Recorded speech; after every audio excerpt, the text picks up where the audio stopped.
You're listening to the Modern People Leader podcast, where we go behind the scenes with today's top HR leaders and work experts. We talk to them about how they've gotten to where they're at, what they do every day, and what they see coming next for the future of work. Hope you enjoy. Eliza, welcome to the Modern People Leader. How you doing? Thanks for having me. Great. It's like 90 degrees in Boston, but it's great to be here. I feel like all of my interactions with ButcherBox have been through podcasts. Usually it's me listening to a podcast where I hear an ad about ButcherBox. So it's cool. It's cool to have somebody from the team on our show. Yeah, I'm really excited. We're big fans, so thank you for having me. And so we start every episode the exact same way, and that's with something that we call good news stories. So everyone goes around and shares something from the last week or two. It could be personal, it could be work related. You could have two good news stories. There aren't many rules, and we like for our guests to go first. Awesome. Well, I have an 8-month-old, actually almost 9-month-old now, and he is in the process of learning how to walk. Aww. So this past week, pulled himself up and started climbing up the stairs, which might be like a good news, bad news for me. But it's I feel like he's finally turned into a little person, which is super fun. And yeah, I would say I have one other one, which is our CEO, Mike, is out on his first sabbatical through September. And so it's been an awesome opportunity for us to get settled without him here. So we're having a lot of fun. Those are some good news stories. I'll go next because I feel like Steven, he might top us both with his good news story. I have a personal good news story and a work-related good news story. So on the personal front, today was little Lena's 6-week birthday. Well, yesterday was.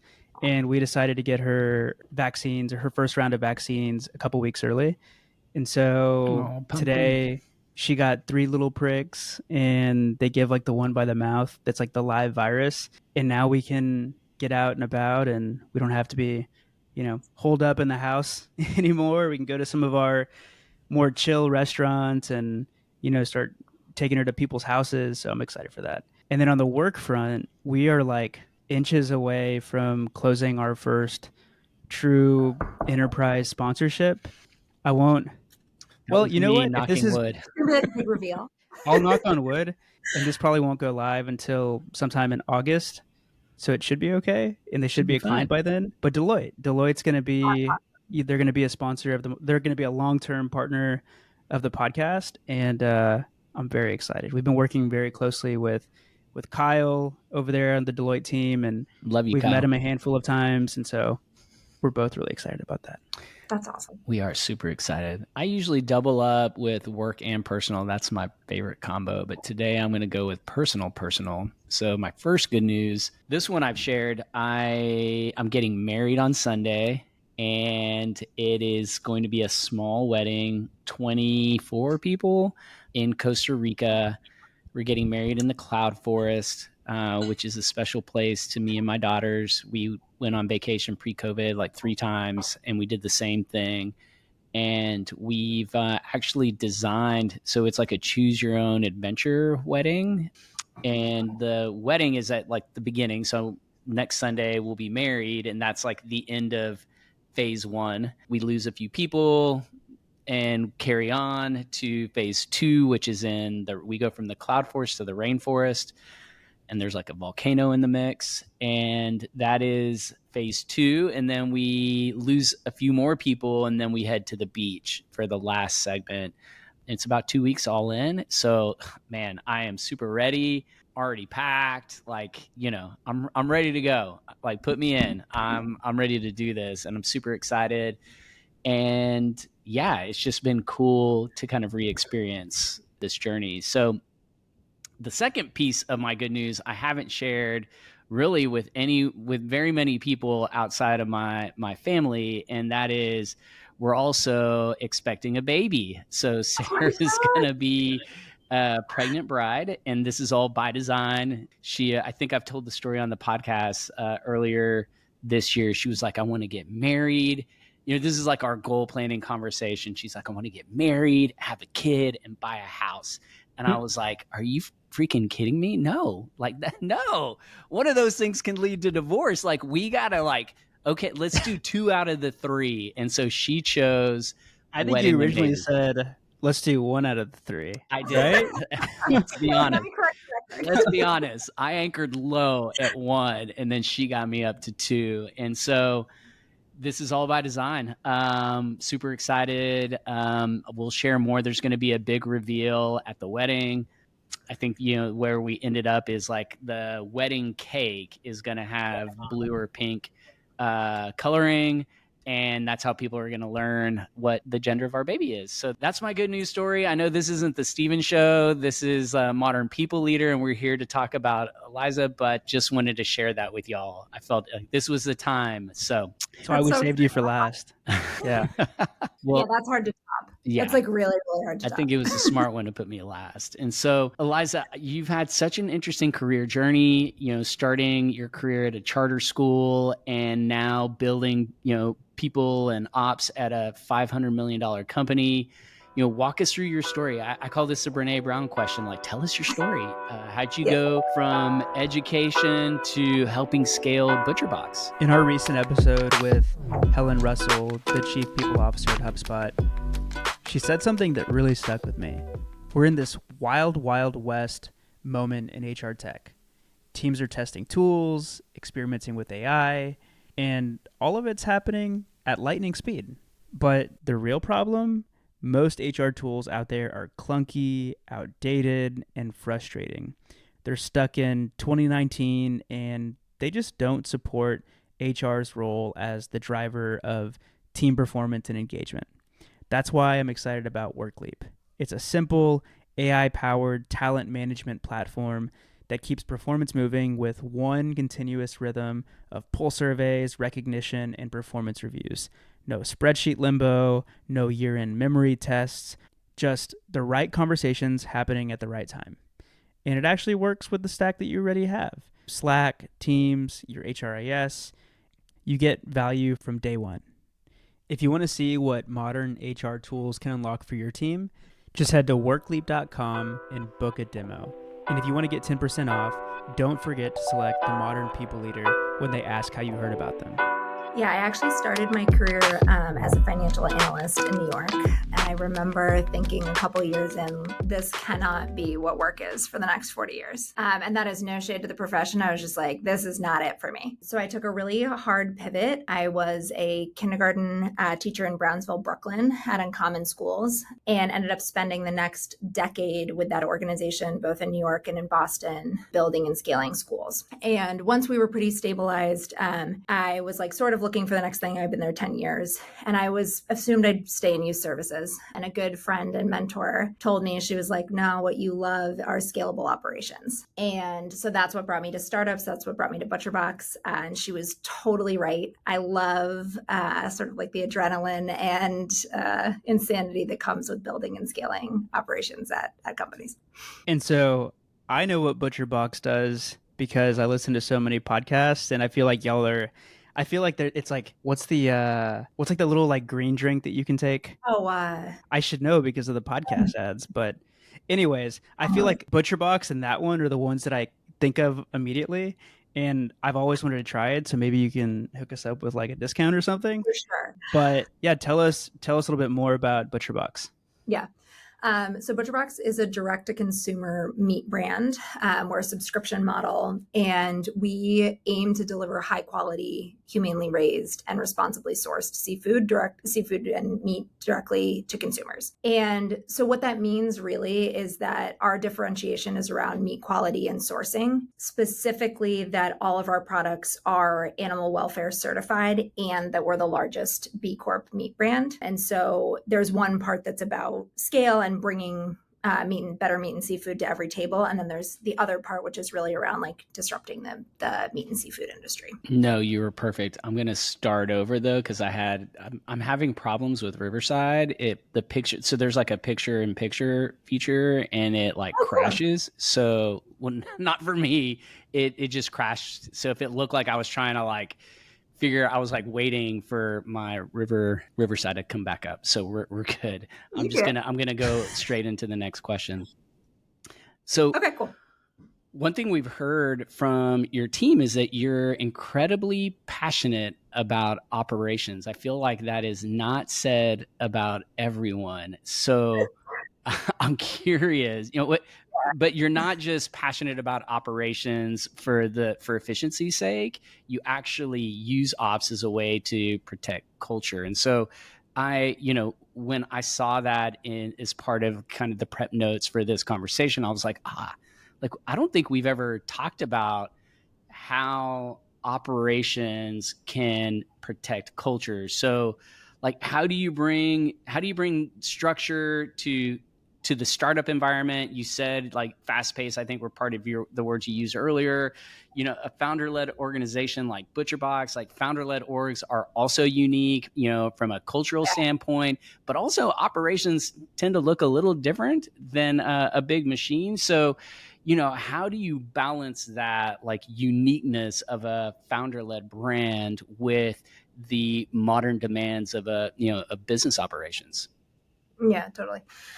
I am a total ops nerd, so you're right. But I actually like my background is all in operations, not in people leadership. But we like to say our tagline for all of our internal teams is work in service of.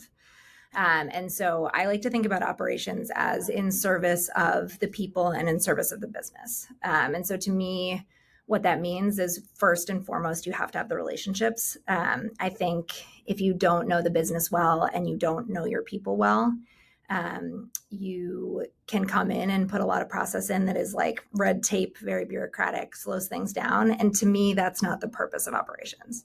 Really, really strong operations and operational leaders are able to make the people that they serve their lives easier.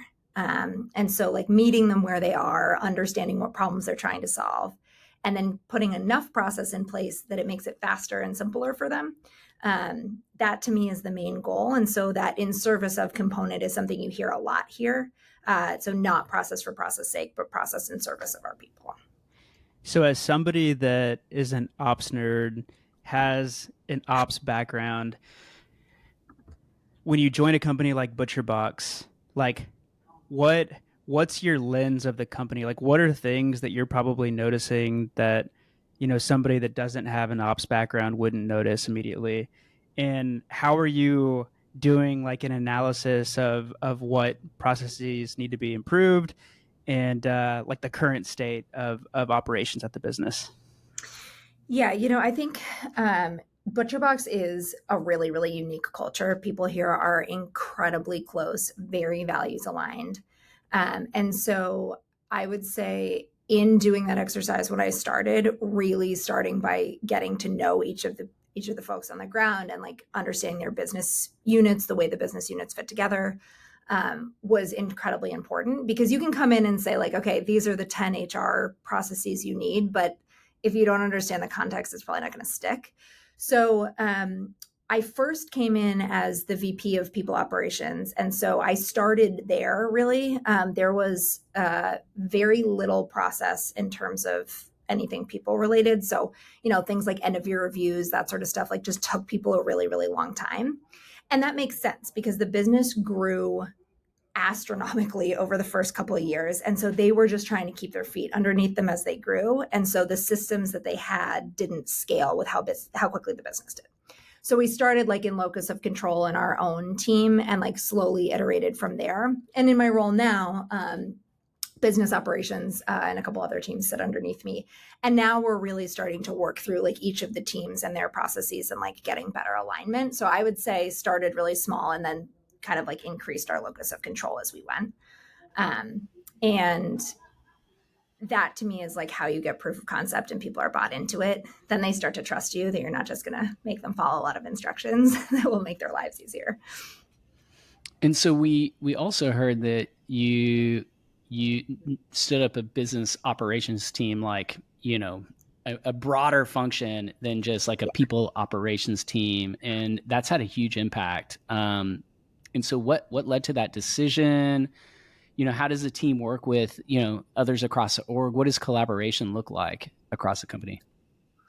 Yeah, so I would say so the business operations team is now going into their second year, and it's been amazing to see the iteration of that team and the evolution. It's really fun, and some of it you think back, you're like, "Ooh, we were doing what?" But the goal, what we saw, is that the business is much more complex than you would think when you first join it. Our supply chain is very complicated. And we have a lot of external partners. So we have an outsourced supply chain model. And what that means is our internal folks work incredibly cross-functionally and then with a lot of external partners. And so what we were seeing is that it was really hard to get work out the door from like idea or, idea generation through to delivery. That was really, really tough. And so that was the problem we were trying to solve when we started the business operations team. They also work in service of, so they're very aligned in terms of like what project management standards they have, things like that. But what they do is they're embedded in an individual team, even though they sit centralized. So there'll be like one project manager who is an expert in supply chain. So she deeply, deeply understands that side of the business. And so then they're able to be more adaptable and help leaders and folks really solve problems versus like having a group who's completely centralized and doesn't have the business context. So we ask them to be grounded in the data, really know the business, and be operationally excellent. As I'm just curious, like, so Steven and I, we can nerd out on this stuff as well. What's like the most nerdy thing, like when you think about yourself, being like an operations leader, and maybe it's like a framework that you have, or it's, I don't know, like something that you've just like carried along with you throughout your career. What's like one of the nerdier things that comes to mind for you? Oh man, there are a lot. You have a lot. So I would say my like love and dedication to our time and task management or prioritization toolkit that I've taken from my fellowship at Uncommon. So that was probably 15 years ago, is pretty embarrassing. It's a physically printed, so I like do my action planning every week, and then I physically print it out, and it comes in a flexi, and every piece of work that I touch goes on this thing and gets crossed out, so you can see exactly what I have done and haven't done, and I reprioritize based on it. And if I were to not use it, I actually don't think I could exist tomorrow. It is like my own little like operational system for myself. Uncommon taught it to me, and I swear by it. Interesting. And so, we've used the word nerd out a few times. So like, let's just like do that. So Great. tell me, when you are creating a new way for people operations, and then you broaden that mandate or that kind of the tasks that you're working on, and you create a business operations team. I'm just curious, like, how does your tech stack play into all this? Like, how have you structured that for people ops? If there's anything interesting that you can share with us about business operations. Some of my hottest posts right now are like behind the scenes posts on how someone built something. And so I'm just curious, like, what does that look like today? What sorts of tools are you using? I'm sure you inherited some, but you probably implemented new tools. So what does that look like at ButcherBox? Yes, that was one of the first priorities for the people ops team. We joke now that I think when I started, we had, I don't know, there must have been like 7 different platforms, all that started with L, none of which talked to each other and did very similar things. So we had like Lattice and Lessonly and like just all these things. None of them were interconnected. Nothing was syncing. People were taking there was a person whose entire job was just to copy data sets over to these different platforms. And so that integration and cleaning up the people tech stack was priority 1. We moved to Workday and BetterUp. Those are like 2 of our bigger partners. And I would say I've just had really amazing success with both. Pecan, which is like Qualtrics under the hood for Workday, it's the employee voice survey component, is an unbelievable tool. It has been transformational for us in terms of being able to look at real-time data to coach managers. And it feeds to, it obviously feeds to Workday. And then the other one, I don't know, are you all familiar with BetterUp, the coaching platform? Yeah, but I'd love to hear how y'all are using it. Cool. So they've been one of our partners from the very beginning. So their premise is basically a coaching for all model, which is like very aligned for us. We're heavy into learning and development and coaching.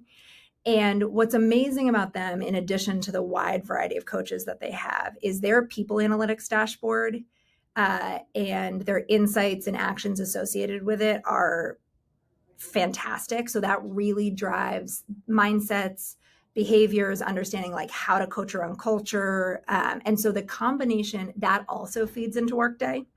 So being able to look at BetterUp's data and the Pecan data together in one place, I would say that has been huge for us in terms of like lightening the load for our people team. Now they're actually able to look at data and action on it versus like lots and lots of narrative conversations. Not to say they don't still do that. So on the people side, our tech stack is like pretty clean at this point. That was one of the priorities. We're still working through that on the business operations side. It is not as clean yet. We have some work to do there. We are deep in the Atlassian set of tools, and some of that is working and some of that is not. That's a perfect segue for where I wanted to go next, because I know Atlassian has, well, and remind me, I should know this. Are you guys hybrid workplace, or we're hybrid? You're hybrid. Okay. Well, yes, we're hybrid, and I should say about 70% is in the Boston area. Okay, so you're concentrated around a geographic area, but a hybrid variation. And then we have 30% fully remote. Yeah. Got it. Yep. And so I know that Atlassian has built a lot of tools, so I kind of accommodate Atlassian themselves. We've had Annie Dean on the show. We've had a couple of people from Atlassian, actually, Molly as well.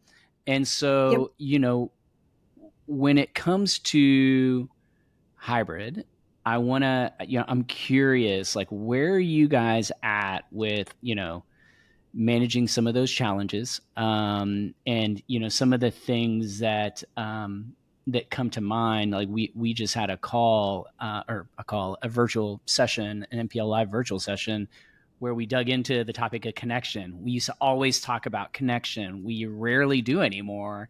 And Daniel and I, we weren't sure whether that's like topic fatigue or if like there just aren't great solutions out there. And so, I'm curious, from a hybrid perspective, when everyone is not in the same room, some of the things that we heard in our live session, it's hard to have intentional connection. You're either like unintentionally working together and seemingly being not super efficient and productive with time, or it is like this hyper focused event, maybe even like a social event, like karaoke, or like we're doing something together and offsite. And so I just was surprised to hear how many people are still struggling with that. And so I'm just curious, like, expanding the tech stack question, like how does that, from a pure ops and process perspective, what are some of the things you're doing to maintain culture, the DNA of ButcherBox, and then from a tech stack perspective, what are some of the things you're doing, and maybe not tech stack, maybe like just share with us kind of what your playbook is for connection and how to really maintain that culture. Yeah, so two parts. One, I would say, specifically on the sort of question of DNA, transparently, a couple of years ago, we really struggled with that. We hired, this was like right around the time that I joined, but they had hired a bunch of folks who were like industry experts, really good at their craft, but were not necessarily culture fits. And culture was in like a pretty tenuous place. And it's been one of the most important things for us. So we ended up doing a layoff. We really reset. We're very focused on our core values. We use some language. We always say it's baked in, not sprinkled on. Same for our DEI work and for our core values. And so we spent very intentional time resetting and like getting back to where we had been, which has been awesome. To the question on hybrid, I agree with you. First I would say, I think anyone who says they're doing it well is probably lying, because it's really hard. And there are many, many different platforms that are supposed to build connection with folks. And the reality is that most people are tired of looking at the computer screen at the end of the day. They just are. Preach. Yeah, right? Like, I mean, not that it's even I get tired of looking at the computer all day. Same here. I mean, who doesn't? Yeah. Yeah. And this is not perfect, but what we're doing now that's working decently well. So we have about 70% of our folks can come in. We don't mandate, but we strongly recommend core days that they come in. So depending on mileage, like 1 or 2 days. So now on Tuesdays and Wednesdays, there are a ton of people here. Thursday, some, and then Monday, Friday, nobody. That's really helped, because I think when you are in the office, you don't want to come and be on Zoom calls all day alone. No. And then 2 is that we have every year we have a summit, which our summit's a little different than other like all company gatherings. We bring everybody together in a place that's not Boston, which is where our home base is. And it's like 3 or 4 days. There's a little bit of content. It is mostly about being together. That we have seen the biggest pickup in culture and momentum and connection of anything else we've done. We've tried lots of other things. That works for us. And then we do fly folks in on some cadence based on their role to do some work in person and then some remote. And we try to be intentional about that. And so far that's working, but we'll see. And so you mentioned 70% hybrid, but in the Boston area, and then 30% fully remote. Was the intention to have like that 70-30 split, or did it kind of just work out that way? No, we always laugh. There was like a famous moment in COVID where Mike, our CEO, at one point said, like, no one will ever need to move back. And when I joined after that, I was like, you said what to them?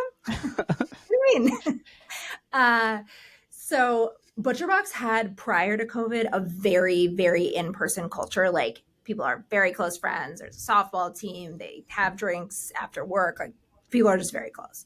So there was a lot of appetite to return to an in-person culture that they had before. And I also completely see the value of being able to hire in places that are not just Boston. I think there are some roles that really don't need to be in person. And so we shifted hiring back about 3 years ago to be like in the general Boston area, unless the job can truly be remote, like we really don't need to be coming in. So I would say our hiring is probably about 90% in person, 10% remote. And my guess is where we land is about 80-20 over time. Like, we'll always have some remote folks, but our core will likely be in person in a hybrid model. Steven, I think you were going to say something, so I didn't want to. No, go ahead. Cut you off. No, go ahead. Oh no, I was just going to say, and was this all part of like the reset?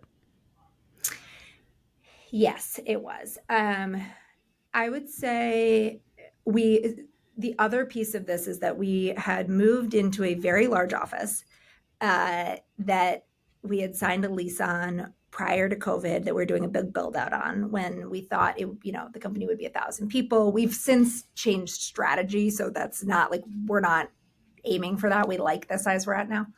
And so as part of the reset with the layoff and sort of returning to some of our cultural norms, we did a bunch of L&D. We also paired a move to a smaller office to create better collaboration. And we've been really intentional about the way we built out this space. And so now having people come on the same day in a smaller space where they can collaborate, that's made a really big difference in terms of energy and optimism. You can feel it. It's like if you came to our office before, even if there were 100 people in person, you might think you were there alone. And I think there's something about people's energy in a closer space that really helps them to bolster creativity and build connection. And so this is we're like 2 months into this new office, and so far it's been really good. What was on my mind, Daniel, was that it just feels like this topic, there was something you said earlier, Eliza. You said this works for us, or this works now, and it feels like something that is just going to need to continuously be iterated on. But some of the core principles of like great hybrid work environments is intentionality around cultures. So you've done recent culture work, values, mission, vision, values, whatever you want to call that. You have clear ways of infusing that into the workplace or the work, or the meetups that you're having.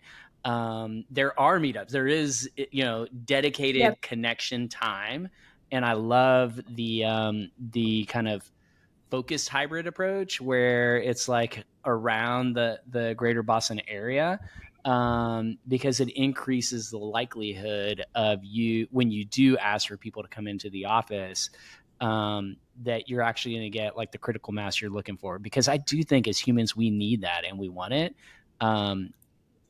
So go ahead. No, I was going to say it, and we've been saying this for like 4 years now. I think you said this maybe like 4.5 years ago, that it felt like there was going to be, everybody was going to eventually have to pick an edge, and you're either going to have like a mainly in-person culture, and if you do that, that's okay, but you have to still be intentional, and or you're going to be a fully remote, fully distributed company, and there's the pros of that also. And I feel like 4 years later, we've seen some of that play out. And if you want to go the fully distributed route, you're probably going to have easier access to talent all around. If you want to go the hybrid route, like the intentional hybrid route, where it's like an 80-20 split of, close to your headquarters or fully remote, it might be harder to find some of that talent, or it might take you a little bit longer, but maybe the in-office, maybe the culture is what's going to set you apart. And we're already kind of hearing it from the fully distributed companies. I won't call anybody out, but we've had people tell us that work for these companies, like, yeah, like some of the energy that we used to have 5-6 years ago has disappeared a little bit. And I believe that. Yeah, I believe that. I mean, it's been, and I think your point is spot on. You need to just own that it's also going to be iterative as you decide, and allow the feedback. Like, we've been very transparent with folks that that's kind of like our nature. We show them everything, and just we try not to hide the ball. And so we've said, like, all right, we're going to try this. We're going to see how this goes. This is like iteration 3. At the end of the summer, we're going to like look at the data. We're going to see what we think. Maybe we'll make some adjustments. But to your point, we didn't have to mandate, because when we said, hey, this is what's going to work, people can be together on Tuesdays, people just came because they want to be together, because our culture, I would say, is our top selling point. There are other things we do not do particularly well, but like people being together and that connection is really, really important to ButcherBox. So it hasn't been that hard to manage, and we're not at least for us, we're not going to do the 5-day-a-week thing. I want people to have the flexibility. Well, and I think you just answered my next question, because I was going to bring up something that came up in the initial call, and that was the fact that your team describes ButcherBox as a talent factory. But I can like you just said it, like when you hire people that align with the values and the culture that you're trying to build, and you make data-driven decisions or recommendations, like when you go out to the field and you talk to your people, like I feel like because you have that alignment, people were on board and you've been transparent. So if you've built trust, or there's, enough psychological safety for them to believe like, okay, when leadership tell us that it's going to change, but it's not going to change, like we're still going to have the same great ButcherBox culture, like they believe it. And so that brings up, leadership. And so leadership's kind of role in driving, all of this culture. And I think we're going to shift topics here in a sec.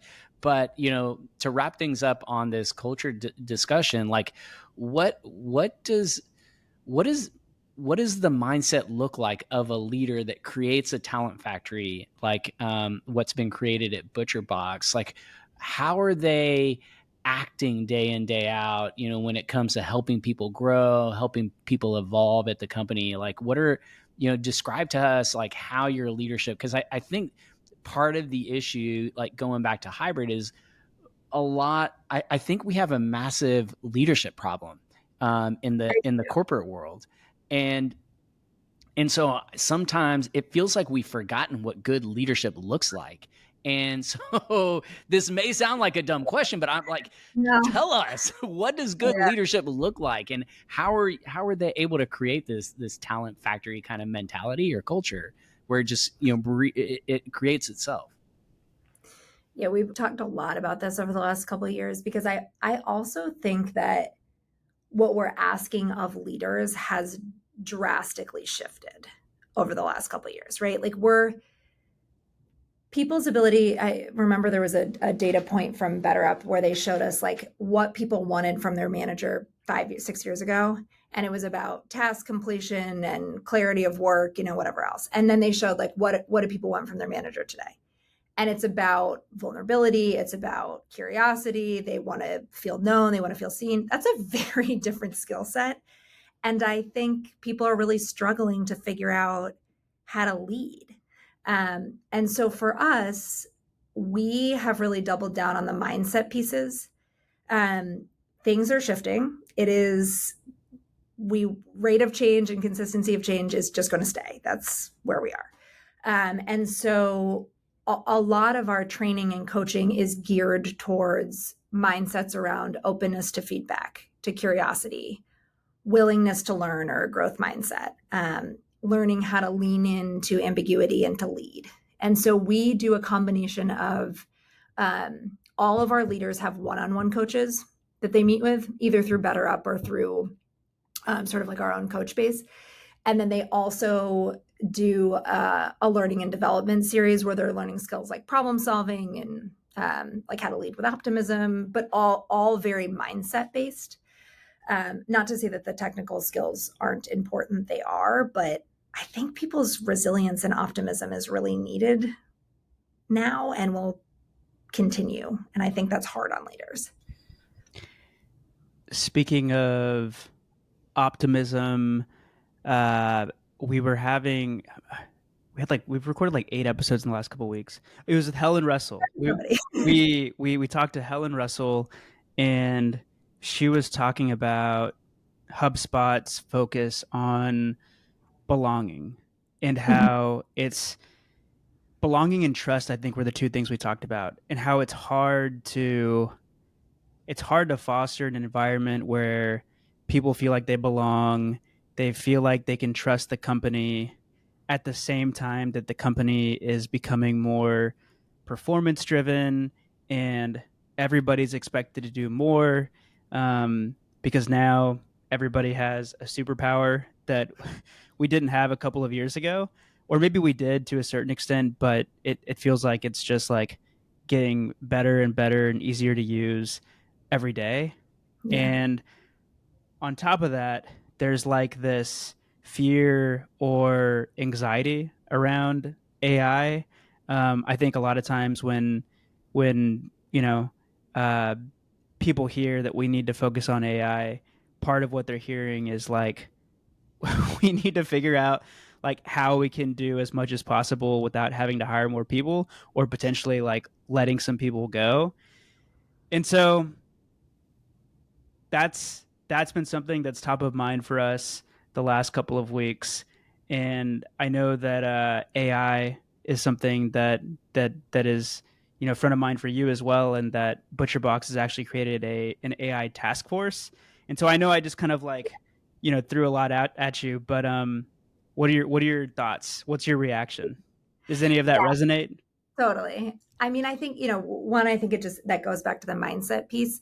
It's really scary to not know exactly what this is going to look like. And we don't, right? AI is changing at a rate that we can't keep up with. And so I think like being able to feel curious and like a desire to learn, like that's hard for a lot of people, because it feels really scary. And the reality is it will likely take some jobs. So first, sort of how we talked to the company about it, and then the task force piece. But one, I would say the language that we've used that resonates with me is that I don't know exactly what this is going to look like in another 3-5 years. So I can't promise anyone that their job is safe. I can't. What I can promise is that if we stay on top of learning as much as we can, using the tools that are at our disposal, I can promise that we are setting you up to be the best candidate in this job or another job, because these are skills that folks have to learn because it's happening. There's whatever the statistic is about this being the last year that people only manage humans. That's real. And so we've just doubled down on the learning component and allowing people to experiment and test and try. And that's kind of the focus mindset wise. Our task force is a really small group. It's been some of the most fun work I've gotten to do at ButcherBox. It's me, 2 engineers, and a data scientist. So I have no idea what I'm talking about. And they are so patient. But we basically have been building internally our own AI agent like ecosystem. This is not to replace jobs. This is to add capacity to our current people. And we just rolled out to the company 3 proof of concept agents, 2 that talk to each other to create work, and then 2 that are doing more like data recall. And then we're building from there. So happy to talk more about it, but it's been so much fun. Such a great group. Please share more about these 3 proofs of concepts. You can't just like drop that on us and not tell us. Yeah. So, all right. So I talked to a friend who's the COO of Mind Valley, Alex. He's amazing. And he showed me what they built internally, which was basically, it looks like ChatGPT, but it's essentially his employees can stand up their own agents, which is like such an amazing thing to build. And I was really inspired by it. So I came back and I got this small group together. They probably hate this. And I was like, listen, I don't really know any of the tech stack. I don't know. I got Bless you, Stephen. I was like, I don't really know how we do this, but I think this is amazing. And I think this could add so much capacity to people's jobs. Like, can we try to figure this out? So they just started building like one sort of agent at a time, first through Copilot. And now we've done a more complex, like in our own tech stack. But basically what they've built, I'll give an example, is like one copywriter agent and one design agent. And the 2 agents talk to each other. So you give it like a prompt. They can create a paid ad, for example, that has the design and the copyright components all in one. It spits it back out to the manager who just reviews it. And then it can post like to social media, to, Google, wherever. It's pretty cool. It's so interesting. Most people call them agents. I call them AI employees. And I can't help. I know I should be calling them agents, but there's some part of me that feels weird, like that's not right. Like I agree. And so like they've created their own job descriptions. They've done deep research on the things that they've been hired to do. I actually asked them, do you accept this job? They're like, yeah, I'm so excited to do this. And the next iteration of it is not only are they designing the ads, writing the copy, but you're giving it a budget. You're saying, hey, here's a test budget of $1,000. Go write some copy, design some ads. Maybe you have a human like quickly just like check a box to make sure that the company's not like saying anything outrageous. Yeah. Hallucinating. But like, yeah, you give it a budget and you let it run a bunch of tests and it just like keeps making changes on its own. I know we're not there yet, or maybe we are, but I think it's close. We are close, yeah. Seeing some of what has been built. Some of those, I don't know if you've seen any of the feedback coaches. No. That's why, like, we have async notes that we use, and I was like, we need to have BetterUp on here. The things you're talking about. Okay. You have to. So they have this feedback coach we use where I can get on. So like, let's say I could basically get on, and get feedback like from an AI coach, and I would say it's as good as a human coach. Yeah, I have said it on the show many times, and people have looked at me like I was insane. I know you know that. Like Daniel and I have never even talked about it, but I would trust an AI coach. My AI bots know me better than some random manager who maybe had a one-on-one with me, maybe didn't, possibly is tracking some of the things that I've done, but probably doesn't remember. Like the AI knows everything. Everything has been run through it, and it has the internet as a reference point for how I could possibly be, how I could be better. And so it's got like the ultimate knowledge management source to help me be better. So I'm going to go with that. I feel like that's a better option. So I'm on board. And how do you track usage at the company? Like how does that work? Are people using their AI coach bots? Yeah. I mean, we've seen really good it's a little bit of a self-fulfilling prophecy because the folks who want to be in coaching likely have a growth mindset. So they're probably going to use AI. Yeah. So I don't know if that's like great data, but I will say some of the, like kind of more baseline tools around Copilot and the Microsoft suite, we have like pretty much close to 100% adoption. We've just built it into the norms. And so that's easier. And we're just trying to normalize it more. So like just starting to use, what are the tools that work for you? How do you test and try?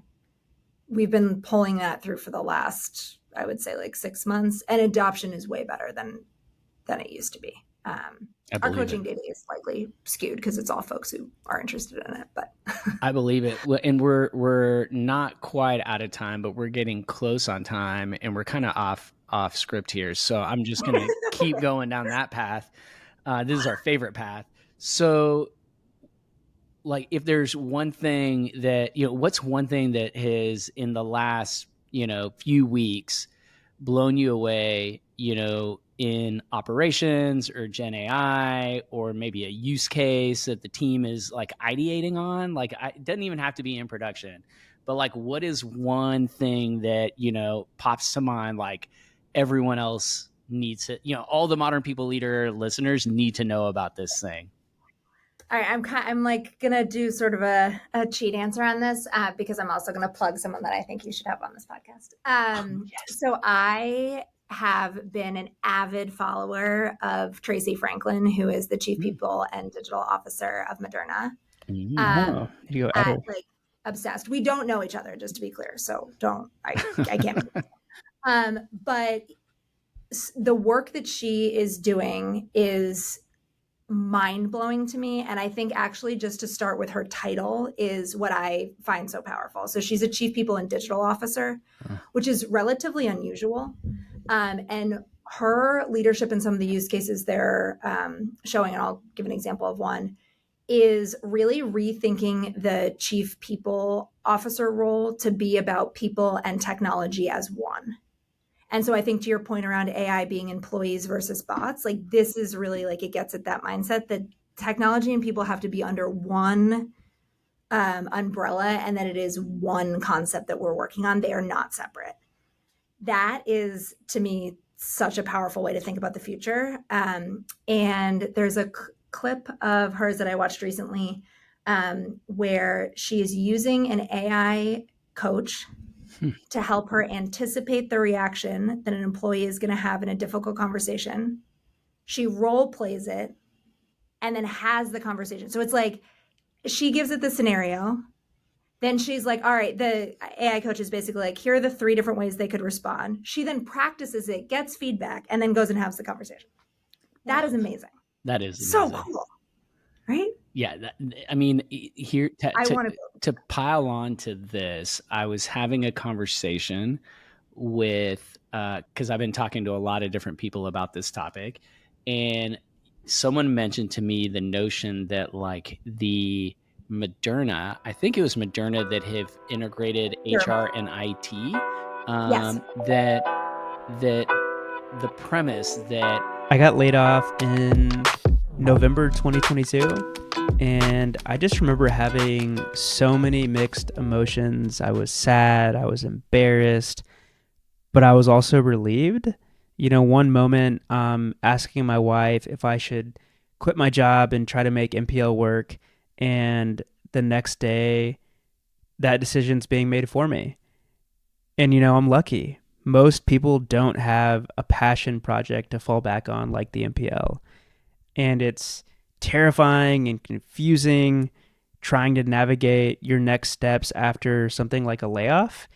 And honestly, the outplacement services that were offered to me at the time felt pretty underwhelming. They didn't seem like they'd actually help. And I just remember feeling frustrated and a little bit bummed. I thought about asking for more support, but I just couldn't bring myself to do it. I realized that the leaders managing the process were just as overwhelmed and frustrated as I was. They were being asked to do more with less. They were handling these layoffs with little support or guidance, all while trying to protect the company's culture and take care of their people. And so that's why Career Sandwich's mission really hit home for me when I met them. It's not just another outplacement service. It's holistic transition support that helps both individuals and the people leaders who support them, giving everyone a little bit of peace of mind during a really crazy time like a layoff. And they do more than just help your alumni brush up on their resume. They help them tell their story, from figuring out who they are to defining where they want to go next. Career Sandwich helps them craft a narrative that really makes sense of the journey, and their platform is pretty sick. There's one-on-one coaching, there's group workshops, there's on-demand resources that are designed to help alumni really articulate their value, the story, and feel a little bit more confident about their next steps in a time that feels very uncertain. And so if you're an HR leader that's having to part ways with people from your team and need support making this process as least crappy as it can possibly be, then I highly recommend checking out Career Sandwich. If you want to get in contact with their team, go to careersandwich.com/MPL. That's careersandwich.com/MPL. IT in the future. Historically, IT organizations are protective, they're resistant to change, they're rooted in compliance and ticking all the boxes, and looking forward, it's even more agile than everything than what Agile did to software development. And that the redesigning IT will be hugely impacted by vibe coding and these new tools that are available. And CTOs are going to struggle reorg designing their department, their function, because of kind of being so rooted in the present and in prior way of doing things versus the future. And that HR leaders are going to be much better placed, a technical HR leader. And so HR leaders out there, learn this stuff, like get off the do it, because we need technical HR leaders out there that understand the tools, understand how you create an AI employee, understand how you deploy a pod of AI employees, how that would be managed by a human. Like, we have to know this first, because we can't rely on the org to figure it out, because there's some parts of the org that just aren't going to be in a position to do that. That was like a conversation I had just a few days ago. Yeah, 100%. Daniel, in the background, I was going to say, I just connected with Tracy, and Steven, I think we should have her at MPL Live New York. She sounds like the perfect fit. Also, may I have an intro? She's just so cool. Yeah. If you have you don't have an intro. No, I don't know her. Okay. Well, it was good enough, that you brought her up on the show. And she lives, I think, close enough to New York. So we'll try to make it happen. I actually heard her speak at BetterUp, which is what sparked my interest. And you're right, Moderna is such an interesting case study on the way that they brought technology and people together. And I think that is where this is going, in my opinion. So to your point, leaders got to get on it. Yeah, I agree. Now we are at the point where we have to bring. Yeah, we're at the point. It's time for rapid fire questions. So we ask the same 4 questions to every guest. At the end of the episode, I feel like I know the answer to the last one. Question 1, what's one piece of advice that you'd give to somebody starting in HR today? I would just say that the world is going to keep changing so much, to just stay curious and to try to learn something new every day. Love that. Next question. If your team gave you a superpower nickname, what would it be? I feel like there should be an "and-why" added on to that, but we'll just, what would it be? Probably Eliza the Efficient. It's both my superpower and my demise, they would tell you.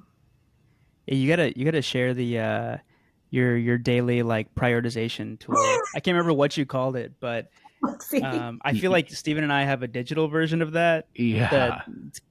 Well, we can Which is just likely better, but unfortunately, I'm just going with my paper. After saying that the only thing people should do is embrace technology, I'm just going around with my paper. I think Steven tracks his stuff on a calendar. Yeah. There's something about burning, and I think there's some sort of science. This isn't weartonomics, although maybe it is, i.e. not rooted in data. But there's science between writing it down and burning it in your memory. Yeah. So I don't know. I'm with you. Cool. Question 3. If you could steal one strategy from another company, what would it be? Well, normally I would say that I would steal the technology and people combination. But if I couldn't use that one, I have been really, really impressed. Slalom, which is a small, has Boston based, but it's a consulting firm. Their ability to let their people try new innovative ideas without in a very psychologically safe environment, to me, is super impressive. I think in the world we're in, letting your employees really experiment and likely fail is so important to figuring this out. And so they do it really, really well. Love that. That's it's not along the lines of what we typically hear. Last question. Who should we have on the show next? If there's a person apart from the Moderna CHRO that is just truly pushing the boundaries of work and the people space, who should we give a platform to? Yeah. I would say, I am such a big fan of BetterUp, and I actually think he is just transitioning out of BetterUp, but their CTO, Armin, is an amazing, he has a product background, he's led technology, he's very people first, but I think any of the senior leaders at BetterUp have a really interesting take on where technology and people meet.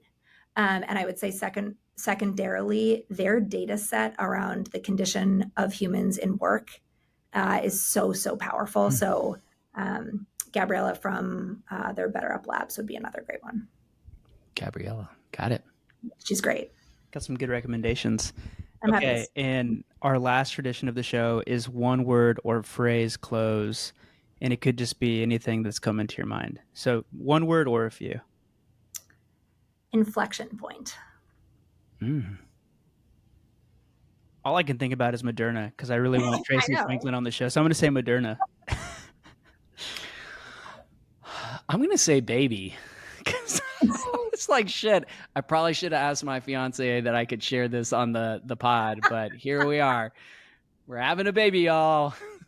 Hey, the cat will be out of the bag in less than a week, so that should be good. That's true. So, well, what an amazing conversation, Eliza. Before we hit record, I said this was the highlight of my week, and which is saying a lot because this is the week before saying I do. So it's been a lot of fun, and thank you for joining. We treat our guests like family, and we'd love for them to come back. So hopefully you'd be open to that. Thank you both so much. This was so much fun. What an awesome way to close up today. So thank you. Thank you. Bye, Eliza. Bye. Thanks for tuning in to another episode of The Modern People Leader. We really, really appreciate it. And if you enjoyed the show, please leave us a 5-star rating. It would mean the world to us. And connect with us on LinkedIn. We want to know what you think about the show, and you can find links to both of our profiles in the show notes. Thanks again for listening, and see you on the next episode.